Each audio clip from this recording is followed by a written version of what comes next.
నమస్కారం. టీవీ7 న్యూస్ కి స్వాగతం. ముందుగా ముఖ్యాంశాలు. కాకినాడ జిల్లా డిఆర్సీ సమావేశంలో గత వైసీపీ ప్రభుత్వంపై మండిపడ్డ జిల్లా ఇన్ఛార్జి మంత్రి, రాష్ట్ర పురపాలక మరియు పట్టణ అభివృద్ధి శాఖ మంత్రి పి నారాయణ. ఖజానా ఖాళీ చేసి 10,000 కోట్లు అప్పులు పెట్టి పాలన నిర్వీర్యం చేశారని ఆరోపణ. కాకినాడ తనిష్క్ జ్యువెలరీ షోరూంలో నకిలీ గన్తో బెదిరించి బంగారంతో దొంగ పరారీ. షోరూం నిర్వాహకుల ఫిర్యాదుతో అప్రమత్తమై దొంగను పట్టుకుని బంగారం స్వాధీనం చేసుకున్న ట్రాఫిక్ పోలీసులు.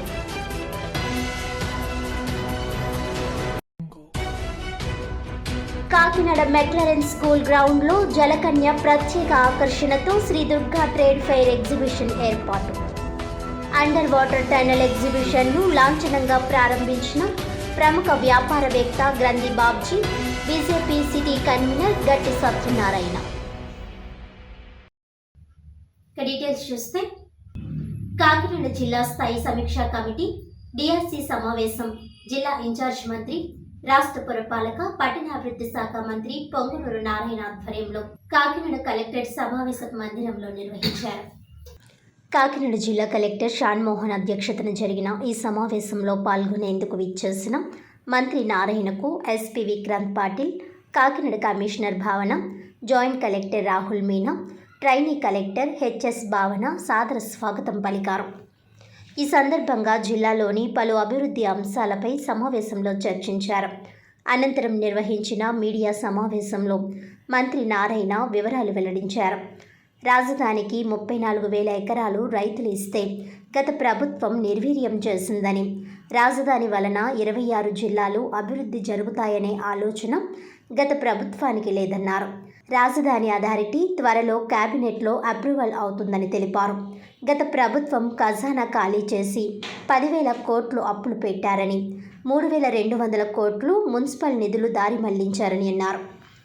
అంతేకాక వైసీపీ ప్రభుత్వం ఇరిగేషన్ కెనాల్స్లను నిర్వీర్యం చేసి రైతులకు తీవ్ర అన్యాయం చేసిందన్నారు.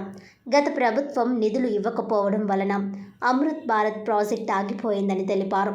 ఏలేరు రిజర్వాయర్ ఆధునీకరణ డిపిఆర్ను రివైజ్ చేస్తామని, దీనిపై జిల్లా అభివృద్ధి సమావేశంలో చర్చ జరిగిందన్నారు. రైతులకి ఎటువంటి ఇబ్బందులు లేకుండా అధికారులు సన్నద్ధమవుతున్నారని తెలిపారు.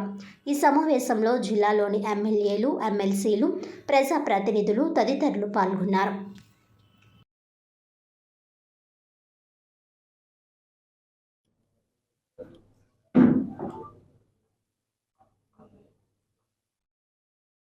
ఎన్ఆర్జీఎస్కి యాక్చువల్గా ఈ యొక్క రైతులు ఏదైతే ఉండారో వాడు వర్కర్స్, లేబర్, దాన్ని ఏమన్నా అనుసంధానం చేయగలరని అడిగారు. అది కేంద్ర ప్రభుత్వం యొక్క పరిధిలో ఉండేది. దాన్ని కూడా యాక్చువల్గా కేంద్రంతో యాక్చువల్గా ముఖ్యమంత్రి గారిని సంప్రదించి వీలైతే చేయడానికి ప్రయత్నిస్తామని చెప్పడం జరిగింది.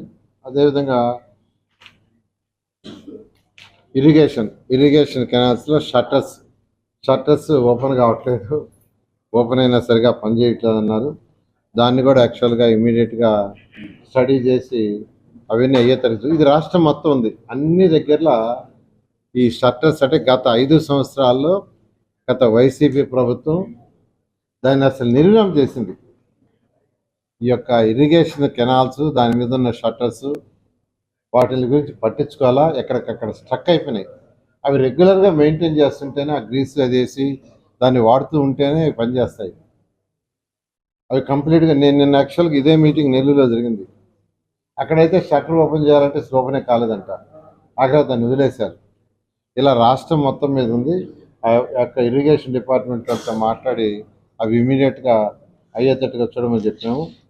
అదేవిధంగా మోడర్నైజేషన్ ఆఫ్ ఏలూరు రిజర్వాయర్, ఇవన్నీ కూడా యాక్చువల్గా దానికి 848 కోట్లతో ఆల్రెడీ ఫేజ్ 1, ఫేజ్ 2లో ఎస్టిమేషన్స్ వేసి దాన్ని రెడీ చేశారు.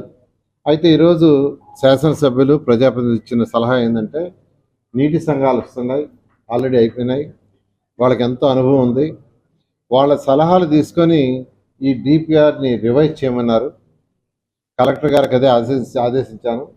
మీరు ఈ డిపిఆర్ని యాజ్ కాకుండా మళ్ళీ ఈ డిపిఆర్ని ఆ కన్సర్న్ నీటి సంఘాలతో మాట్లాడి వాళ్ళ సలహాలు తీసుకొని అధికారులు రివైజ్ చేసి సబ్మిట్ చేస్తే ముఖ్యమంత్రి గారికి సబ్మిట్ చేసి దాని మీద యాక్షన్ ప్లాన్ తీసుకొని ముందుకు పోవడం జరిగిందని చెప్పారు.